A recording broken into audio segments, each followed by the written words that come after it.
Welcome to Audi MedCup TV for the penultimate day of the Region of Sardinia Trophy. It is a beautiful setting in Cagliari. We keep coming back here year after year. I think it's the 4th year that the MedCup's been in Cagliari. A beautiful city and fantastic sailing conditions. Well, the Mistral was back with a vengeance today, and we got an extra race in there to make the most of it before the coastal race. The TP52 set out on the coastal race. About 30 knots out on the course today. We topped. We've got Seb Cole from Audi Sailing Team powered by All For One and Andy Clark from Ngoni joining us in the studio this evening to have a chat about the racing. Guys, what's it like out there when you get up to 30 knots? Seb, first of all, can you tell us how exciting it is out on the coastal race when you're sailing at 30 knots?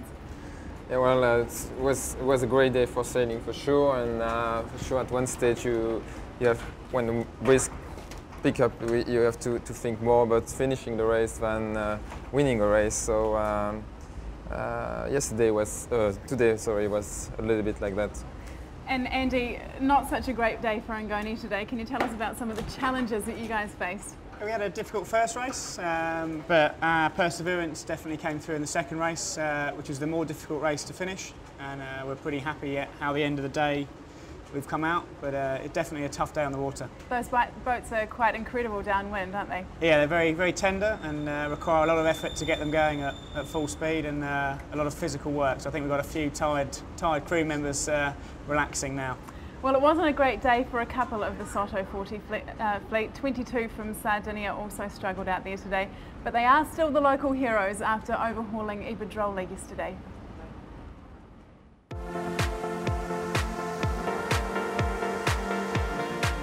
In the Region of Sardinia Trophy, another local team have taken over 22. 7 Malgis 24 sailors from Cagliari leapt at the chance to take part in the Audi MedCup and race in one of the world's most exciting up-and-coming fleets. The Soto 40 is a much more complicated boat than a Malgis 24. Upwind, the Malgis is a bit slower. The 40 sails at between 7.5 and 8 knots, but downwind, both boats are similar. It's their first time on a Soto and in the Audi MedCup. A challenge, but a dream come true. The Audi MedCup has been a pleasant surprise for us. It's the first time we have sailed on board a 40, and the Sardinia 22 boat has given us this chance. Who knows if the future will have representation on the Audi MedCup circuit. They're young, competitive and out to win. And yesterday's victory was an experience they'll never forget.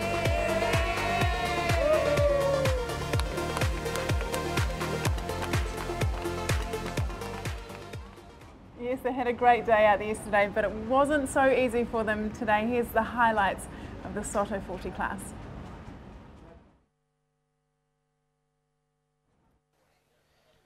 Two races were held for the junior class today. The first one saw a repeat of the form shown by the Spanish Iberdrola team, with yesterday's winner, the Sardinian team, coming third. The second race, which started in fresh winds, saw the British Ngoni sail a perfect beat to round the first mark in the lead, with the Sardinian second and the evergreen Iberdrola in fourth. But then the fun started. The big downwind spinnakers were set and the fleet were off at high speed down the 2.3-mile leg. It was the Sardinians who had the first problems, with a slow spinnaker hoist eventually causing them to broach and lay on their side for several minutes before the spinnaker was released and they could recover. But by this time, both trailing boats had passed. Next was Noticia to broach. This put Iberdrola in second place and sailing fast downwind, catching the leader Ngoni. 3/4 of the way down the run, with a Spanish boat breathing down the necks of the British, the team in the silver boat hit a wave and the spinnaker blew out, allowing the Spanish to sail past and into a 60-metre lead at the bottom of the course. Ngoni recovered well and sailed fast up the next leg to around just 10 seconds behind Iberdrola, who then set their spinnaker efficiently and planed off downwind. Ngoni hoisted a fresh spinnaker to the top of the mast, and as it filled, bang, it burst instantly. The rest of the run was about whether Noticia, still with his spinnaker, would catch the hobbled Ngoni and get second place. It wasn't to be, and the four boats then enjoyed a long beat all the way up inside Cagliari harbour to finish right in front of the city waterfront and the Saturday afternoon crowds.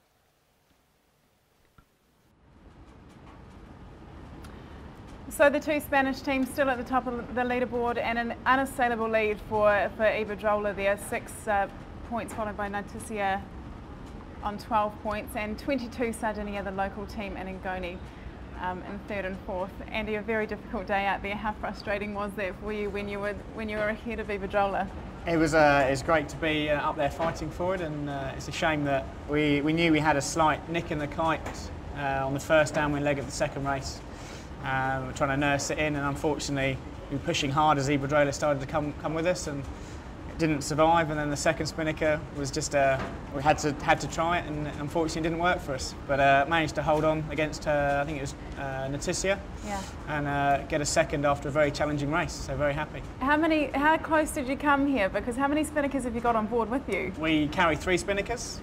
So the first leg of the second race, we had a heavy spinnaker up, and that's the one that blew up first. And the second leg was always a risk of putting the lighter spinnaker up, but we had to do it because we were just behind Iberdrola, and we're still challenging for the lead. So. We're seeing improvements with your team all the time, and you've had some changes on board the boat as well. So what's the goal for tomorrow? The goal for tomorrow is obviously try and finish all the races, and our main aim is to try and beat the Sardinian team. We're on equal points. I think they get it on count back at the moment, so we just need to put in 2 good results tomorrow, and hopefully we can get on the podium. Nice one. Okay, well, we had another windward-leeward race before the coastal race in the TP52s today. Here's Marcus with all the highlights. The first start got underway at midday, and straight away the fleet split in 2, with those who believed something might happen on the right heading far to the shore. Audi Azura sailing team went the furthest, but it didn't seem to pay, and Container managed to use their position on the far left to come back to the top mark and round in the lead. But the second lap, the Italians tried the same trick again on the right. This time it worked, and they managed to get all the way up to second place and keep it to finish just behind Container.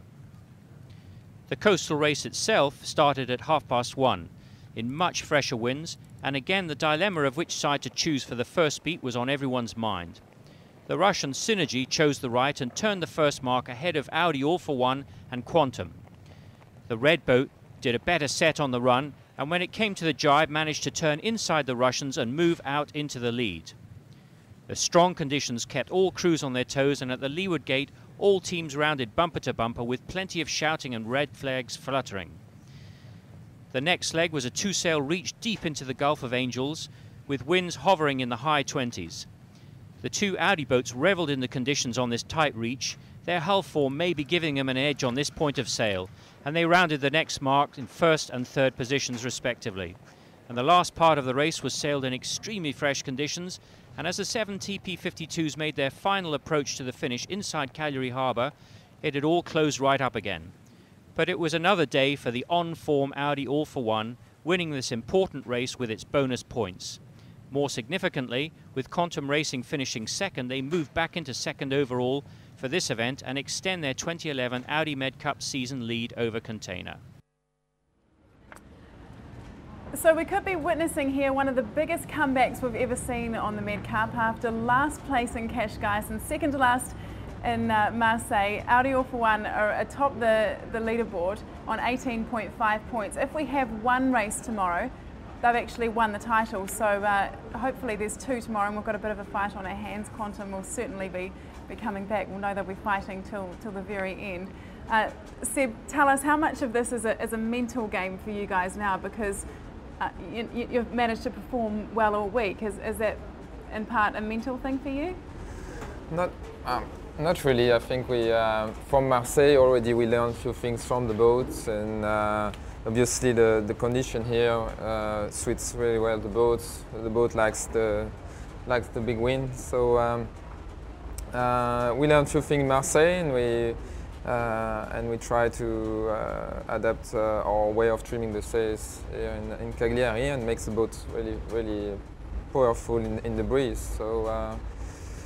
Yeah, it's not really a mental game. It was more a speed game. Okay. So say conditions stay the same for tomorrow, and we get the Mistral coming through again. What's the plan? What's the plan? I think we made a mistake the first race today to look too much at quantum, and I think the plan is still to sail our race. I think so far we are sailing very well, and I think we are able to, especially in the breeze, to make good race by just sailing our race, not focusing too much on quantum. Okay, well, we've got another couple of windward-leeward races tomorrow. We're going to try and get started a little bit earlier, so Audi MedCup TV will be back on air at 11:55 tomorrow. Hopefully we'll get another couple of races on the final day of the Region of Sardinia Trophy in the Audi MedCup. See you then.